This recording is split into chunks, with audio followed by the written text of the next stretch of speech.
it is my great pleasure to invite to the stage and introduce our Mayor, Cathy Heron, City of St. Albert, for her 2018 State of the City address. So Cathy, as first female mayor in 20 years, and only the second in St. Albert's history, Cathy Heron represents the values of our modern community. She is proof that St. Albert has grown beyond the debate of women in politics and is ready to tackle the rights of our LGBTQ plus community, environmental stewardship, responsible growth, and First Nations through respectful engagement within our community. As a graduate of both the University of Alberta and NAIT, Mayor Heron values diverse knowledge, education, experience in herself and those around her. In addition to her education, Mayor Heron has extensive experience in regional governance, including 2 terms as city councillor and several years of volunteer work on committees such as the Community Services Advisory Board. Mayor Heron understands the value of leading by example. She serves as Vice President, cities under 500,000 at the Alberta Urban Municipalities Association, Director of Alberta Recycling Management Association, 4 years as Director of the Alberta Capital Region Wastewater Commission, Capital Region Growth Plan Task Force, and many more. The result is an extensive and diverse relationships throughout the region with elected, civil, and business stakeholders that she can rely upon to help her further her goal of a stronger and more respected city of St. Albert. Her personal life focuses on her relationship with her 3 teenage children, Will, Heather, and Holly, and have continuously been a source of both strength and pride for Cathy. Sunday family dinners are dear to her, a value she hopes will carry forward into the next generation. Raised in St. Albert, she is a graduate of Paul Kane High School, though she won't allow us to know which year she published, which year she graduated. When it is time to start her own family and instill core values in her children, living in St. Albert was an obvious and non-negotiable choice. It takes a village to raise a child, and she strongly believes St. Albert offers the best values she wants in her own children. It is her goal as mayor of St. Albert to contribute to a community where her children will choose to raise their children. The strong values of community and diverse respect that drew her parents to raise her here remain the values she hopes St. Albert will continue to instill in future generations. Our Mayor, Cathy Heron.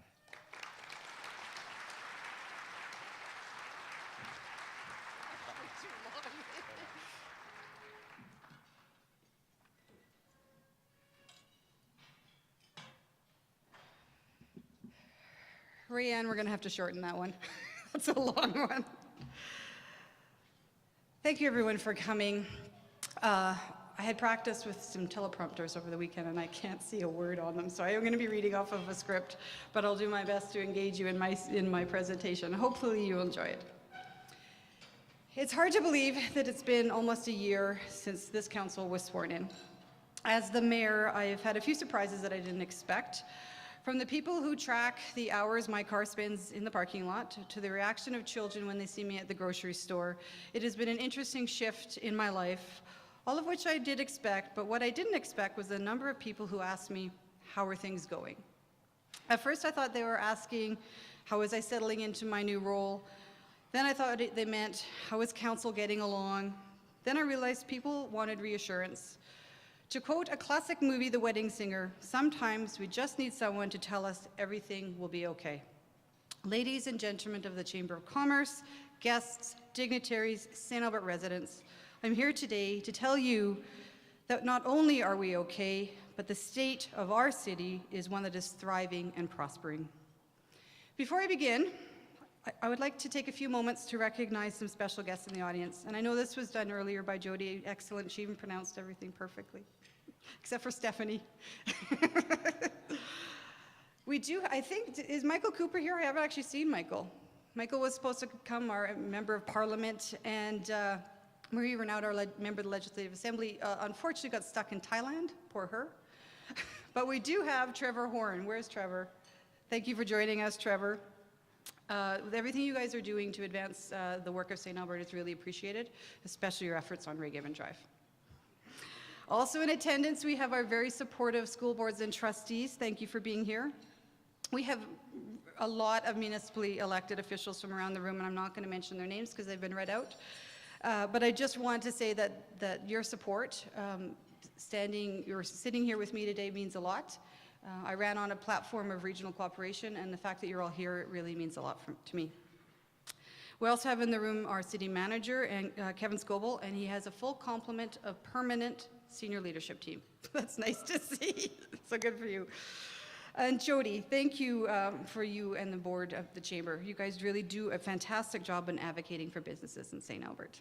And finally, I need to thank Jennifer McCurdy, Chamber CEO and President. Please extend your thanks to your staff. The lunch was fabulous. And I believe this year, everyone ate.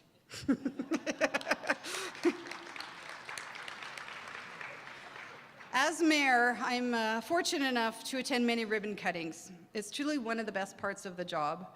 The excitement of a new business owner is infectious, and I just absolutely love it.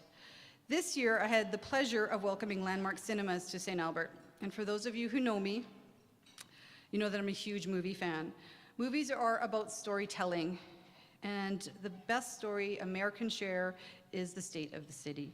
So ladies and gentlemen, today I'm going to take you through the state of the city, Hollywood style.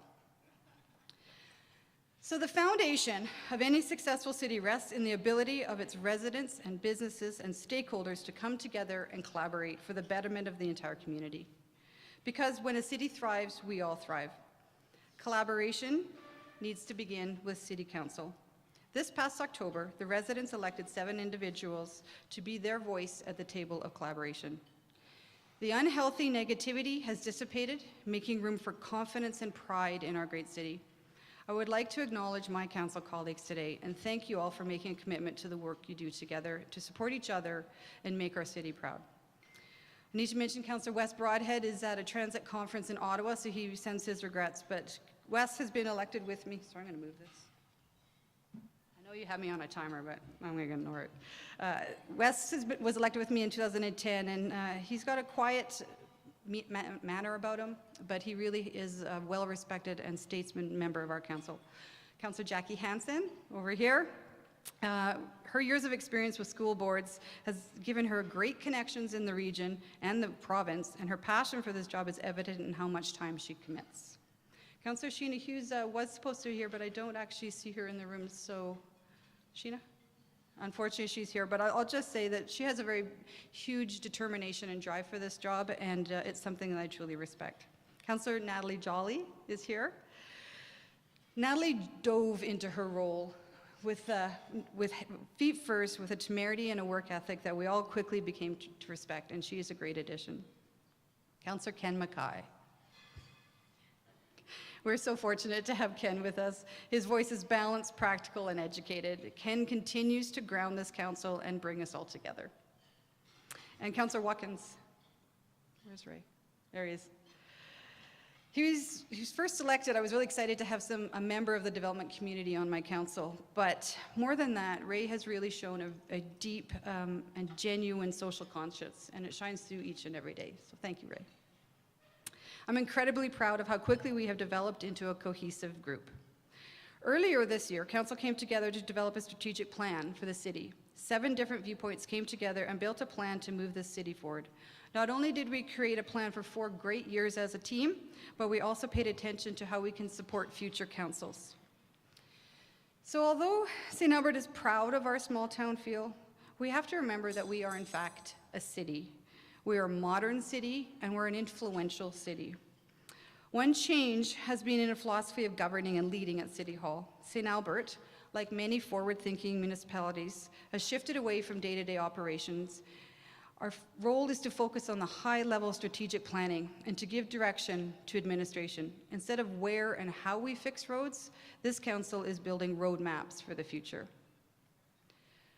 Growth is the lifeblood of any community. Without growth, we stagnate and eventually shrivel and die. But growth for the sake of growth is futile and aimless. We need well-planned, guided growth that doesn't overburden our infrastructure, but still embraces the development of new neighborhoods, services, and business opportunities. Therefore, one of our top strategic priorities is our growth policy framework. St. Albert is growing. Just look at areas like Jensen Lakes, Heron Ridge North, and Riverside, and the lands around where we actually sit today with Abberton, Cape, and GWL. More areas are going to be coming online, including the much anticipated Lakeview Business District. To better understand how to guide our growth, Council has met with members of the Urban Development Institute, a group of developers who are eager to build in St. Albert, and we now better understand what our current and future developers need to grow St. Albert. A very big step forward will be the long overdue rewriting of our municipal development plan. It's this plan that will define how we cultivate growth. And as such, I've titled it the Cultivate Growth Plan. I don't know if I've done that, but we can work on it. It's a huge project that needs to happen in order to bring us into the modern era. The rewriting of the plan is an area where collaboration will be key, not only on council, but with residents, developers, and other key partners, which was I'm so happy that the Chamber of Commerce took the lead and hosted the very first conversation on this topic. For those people who will be involved in the conversation, I want to issue this challenge. Think big. There is no room in this city for mediocrity, especially when dreaming about our future. And as we grow, we will eventually and quickly run out of room. This term, Council will tackle another huge initiative, expanding our borders to the north and west into Sturgeon County. I'm happy to report that representatives from both the city and the county have been meeting and working on what is often a very delicate subject. Still in its initial fact-finding stages, the annexation has progressed, thanks to the collaboration of this team. Mayor Lananachu, I really want to thank you, along with your council and your staff, for embracing such a positive relationship. I'm confident we will see an arrangement by the end of this term that will be beneficial to both the city and the county. One of the biggest frustrations in any city, especially as we grow, is traffic. St. Albert has two major roads, the Trail and Ray Gibbon Drive. During certain times of the day, these roadways are simply beyond their capacity. These two roads account for most of the swearing and fist shaking in our fair city. I won't give you false hope that the province will spend over $300 million twinning Ray Gibbon Drive. Paying for improvements to roads is difficult, especially in this economy. It's not going to happen anytime soon, but we can do a few things to improve it. Part of Ray Gibbon Drive is in the city of Edmonton. The intersection at Starling or 137th is a huge bottleneck on that road, and it was supposed to be temporary. It's time to address this and to work with Edmonton and reroute traffic to its ultimate and planned final path. Likewise, the intersection at Leclerc can be improved. We can reduce the start-stop nightmares at that intersection. These two changes on Ray Gibbon Drive would make the entire road much improved. And it is in this that my strong relationships in the region are going to benefit St. Albert. I continue to meet with the Ministers of Infrastructure and Transportation, keeping the issue top of mind for them. Other neighboring communities are also lending their voice as we convince them that Ray Gibbon Drive is a regional road, not just a local commuter road. And again, I'd like to thank my MLAs for your support on this. Our road systems aren't independent from each other. They're a symbiotic system. One pushes traffic onto the other. Congestion on arterials pushes drivers into neighborhoods, frustrating residents in areas like Heron Ridge North. So we apply traffic calming, pushing people back onto the main thoroughfares. Trying to fix one road at a time isn't working, but there is a solution. Council just had our first look at an evaluation of our road systems that identified and prioritized needed improvements across the entire network. The top projects reaffirmed the section of Ray Gibbon from 137th to Leclerc, as well as our project along St. Albert Trail between Boudreau and Coal Mine Road. These projects will hit our capital plan this fall for debate, and we look forward to sharing updates on this as we progress. Many roadways in St. Albert are largely developed, and there is limited space to make physical changes such as widening. Plans are in place to add 2 new arterials in the north, where most of the new growth and congestion occurs. But if there's anything that traffic engineers have learned in recent decades, is you can't build your way out of congestion. It's the roads themselves that cause the traffic. The concept is called induced demand. You build the road and they will come. An important part of the solution is better flow of traffic on any road and effective public transit. To address flow, signal timing of lights needs to be explained. Currently, we do not have real-time data, so the flow is adjusted in the morning and prioritizes south flows to get commuters into Edmonton. In the afternoon, traffic is slowed down a bit to allow for safe commercial access along our only commercial corridor. Residents need to stop for dry cleaning or pick up that much-needed bottle of wine for dinner. The future is going to be signalization, or future of signalization is intelligent transportation technologies, or ITS. I'm very proud to share with you, as we speak, we are shifting our signal control systems towards an adaptive, smart signal system. St. Albert will be the first in Canada to implement a new system performance metric that will work with the smart signal systems. These improvements will not happen overnight, and to be fair, the system may not represent perfection to every road user. But we can already report more cars are encountering green lights as they approach intersections. I did see a tweet yesterday that somebody who lives in the town of Bourneville went through the city of St. Albert without hitting one red light. That was retweeted many, many times. The other way to reduce congestion is get the cars off the road. We do have a transit system that operates both locally and into Edmonton, but we desperately need better local routes.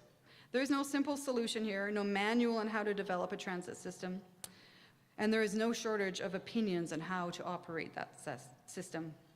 One of the ways we are making improvements is by reaching out to our regional partners. As most of you know, last fall, St. Albert signed an MOU with the City of Edmonton. This project is now in phase 2. All surrounding municipalities, and I mean all 13 members of EMRB are set to join onto this MOU and develop a regional transit governance system. If we achieve the outcomes we are looking for, our regional transit system will be the first in Alberta and a model for other regions to follow. Some of you may recall during the election a quiet and subdued discussion about a branch library. While there won't be a $17 million branch library as originally envisioned, this conversation did point to a need for investment in infrastructure.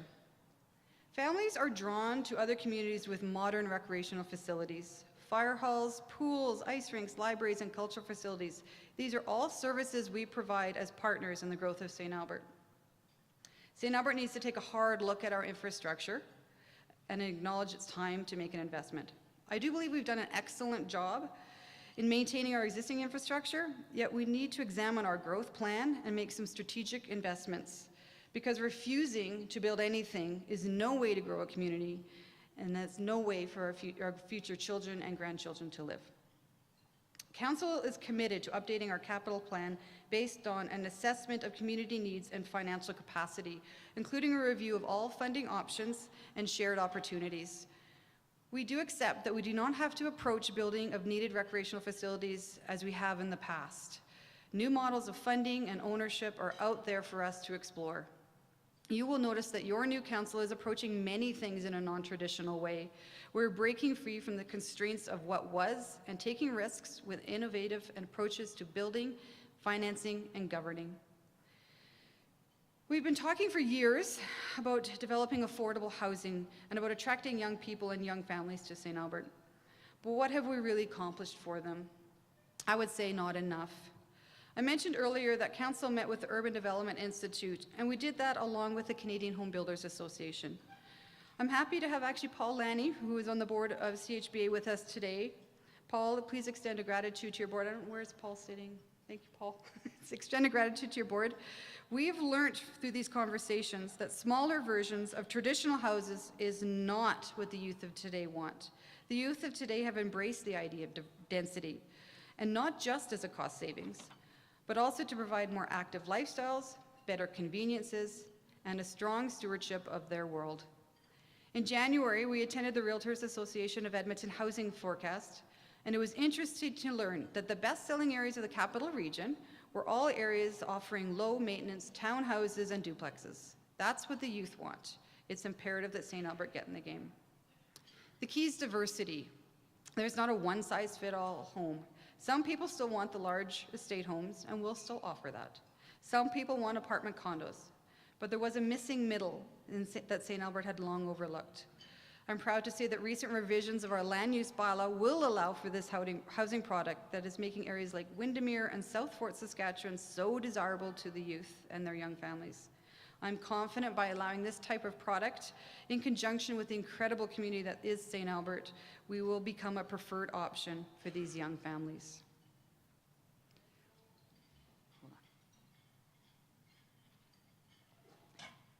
Jobs, retail, and services are the cornerstone of any community's growth. In recent years, we've seen great growth and exciting new businesses in this community, from giants like Costco and Lowe's to small startups like the Confections Cake Company and Black Diamond Distillery. St. Albert is a city that is welcoming new businesses. What brings economic growth to any community? We have a relatively low tax rate here, but what more can this city do? First, we can bring down the cost of development. This will help areas like Lakeview Business District come online, opening more opportunities for both new businesses and our established businesses to grow. We're looking at innovative strategies to service these areas using exciting new technologies to make development costs more affordable. Second, we can continue reducing red tape that gets in the way of opening a business or developing a piece of land. At Orion Plastic's recent ribbon cutting, I heard accolades about the progress we've made. Rod Valdez, where's Rod and his team? They're somewhere. I just wanted to pass on those kudos that I heard at that ribbon cutting. You're doing a great job, and I actually see that Stephen Moore from Orion is here. I just want to one more time thank you for choosing St. Albert. This term not only brought you a new council, but also a new regional economic organization, Edmonton Global. 15 regional municipalities have come together with the knowledge that competing against each other isn't working, but that by working together we can compete on a global scale. We have a lot to offer.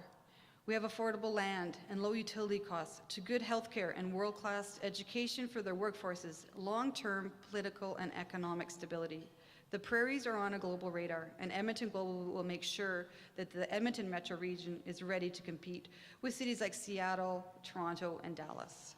I am proud of the regional leaders in the room who have voluntarily made this happen, and I'm going to point out Mayor Stuart Houston, Mayor Rod Chagas, we've got Mayor Alana Natu, and we actually have, and I need to mention, two former mayors, Lisa Holmes and Roxanne Carr, because if you have a chance later, please pass on a thanks for their vision.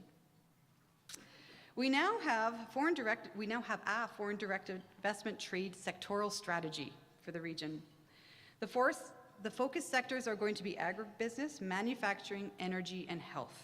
These sectors will form the basis of Edmonton Global's focus. Then we'll also be working on horizontal strategies such as artificial intelligence and high tech, and these will be applied in all strategies in all sectors as part of a regional innovation strategy. We have enabling sectors such as advanced education, which is a priority for St. Albert to attract, but also financial services and transportation, and they will provide key enabling functions to current and future economic development. And then we have recipient sectors such as construction and retail, and these will just grow and develop based on the success of the other sectors. Now, speaking of the region, a long time ago in a city not far, far away, St. Albert was offered a seat at the Edmonton International Airport Authority. St. Albert mistakenly declined to participate. The EIA is a group that makes decisions on air traffic in the capital region, including the use and future of the Villeneuve Airport at our very doorsteps. Air travel is a huge economic driver, and it is one of my goals to get St. Albert a voice on the board so we can be a part of that important conversation that will shape the transport future in this region. And if you have a chance to talk to Mr. Doug Horner later, you can just remind him, because he's on the board now. He's heard this from me before. St. Albert has had a long-standing tradition of respecting our environment and celebrating nature. We are proud to be standing on Treaty 6 land, the traditional home of the Métis people in Alberta. I would like to take a moment to honor and acknowledge all recognized and unrecognized who have cared for this beautiful land, and those who will continue to steward it in future generations. The culture of the First Nations has taught us that St. Albert, and indeed humanity, are merely temporary stewards. It is therefore, so likewise our term on council is temporary. So it's really important for this council to pass on a healthy land to the next generation. I'm proud to remind you that we won the Minister's Awards of Excellence for Transportation Innovation as we led the way being early adopters of electric buses. St. Albert now has 7 electric buses, with new ones coming to replace our aging diesel fleet. St. Albert has also started acquiring electric cars instead of gas, again reducing the carbon footprint of our city. Imagine a day when the entire St. Albert fleet had 0 emissions. You may have heard that China recently announced they would no longer accept our plastics. Recycling and sorting is becoming more confusing, and the ultimate victim of these changes is not the residents, it is the environment. This is a major blow to the recycling programs of North America, but in any setback, someone will find a way to capitalize on an opportunity and find a solution. Imagine if we no longer had to ship our plastics across mountains and then across the Pacific to a country that has questionable environmental records and no accountability. Imagine instead converting that waste into energy to power our city, save us money, and reduce the confusion for residents. We will be developing leading-edge sustainable practices while increasing our already great performance in reuse and recycling and attracting leading-edge emerging businesses requiring sustainability in their brand. It's all possible. We just have to dream. We have to dream big and be brave to take these bold steps forward. I recognize that every community has its challenges, and St. Albert is no different. It's easy to focus on the imperfections while forgetting all that we have achieved. But as I look around this room, I have hope for our future. As your mayor, I am the mayor of a beautiful city, filled with residents who choose to live here because all that we have become. I stand before a group of business people dedicated and passionate, the foundation of this great community. With them today stand city staff, government officials, regional leaders, and we're all ready to take on this work collaboratively. When I look out in this room at these amazing people, I believe in our collective dream. St. Albert is where we live and where we work. Together we'll build a St. Albert that our children will be proud to live in. That, ladies and gentlemen, is the state of your city.